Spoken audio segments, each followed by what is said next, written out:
Hi there guys, my name is Jacob and welcome back to the channel. Now, I am doing a follow-up video on the previous video that I made. If you haven't seen it yet, I would watch that one first before you watch this one, or this one won't make much sense.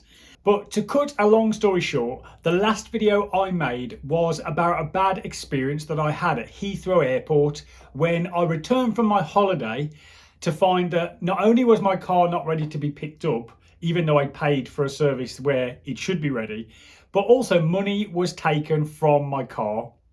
So yes, I was robbed by the valet parking driver. Unbelievable really when you think about it.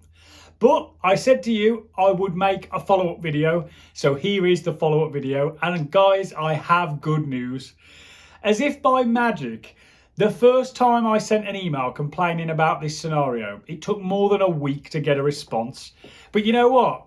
I posted a YouTube video about it, and I'm sure it has nothing to do with the fact that I posted a YouTube video, because my channel is not big enough to have an impact. But you know what? As if by magic, I get a response about 3 hours after I replied. So it took more than a week the first time, but only 3 hours the second time. You couldn't make it up. But either way, it is good news. Weirdly, they are still not accepting responsibility for the money being taken from my car. They are still sticking to the story that it is my fault that the money was taken. They still say that if I hadn't have left the money in the car, it wouldn't have been taken. It's an odd stance to take, I think, from a company that is, you know, I would imagine a fairly large parking company that makes a lot of money. They could easily just hold their hands up and say, yes, it's our fault, we're sorry, here's the money back. But they're not. They're sticking to their story of it is my fault.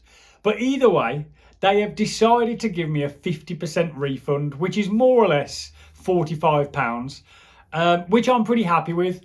That more than covers what was taken from my car, and it gives me about £25 extra on top as, I guess, a little bit of compensation.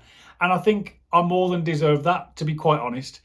You know, it was a terrible experience coming back from my holiday to this whole scenario. So I guess at least I've got some sort of happy ending out of it. I can't say I'm glad it happened, because at the time I was absolutely fuming. And it was, you know, it's not something I would wish on anyone, to come back to your car after a nice holiday and then you just come down from your holiday high just straight off a cliff and you're just fuming that somebody's been rummaging through your car, they've taken money, that type of thing. It's an awful experience for anyone to go through. But ultimately, I'm quite glad that, you know, I've had a good ending out of it. And you know what? It's a bit of content to put on YouTube as well. So I guess win-win. Anyway, I just thought I would update you guys, as I said in the previous video I would. If you enjoyed this video, guys, please consider hitting the like button and the subscribe button, and I'll catch you in the next one.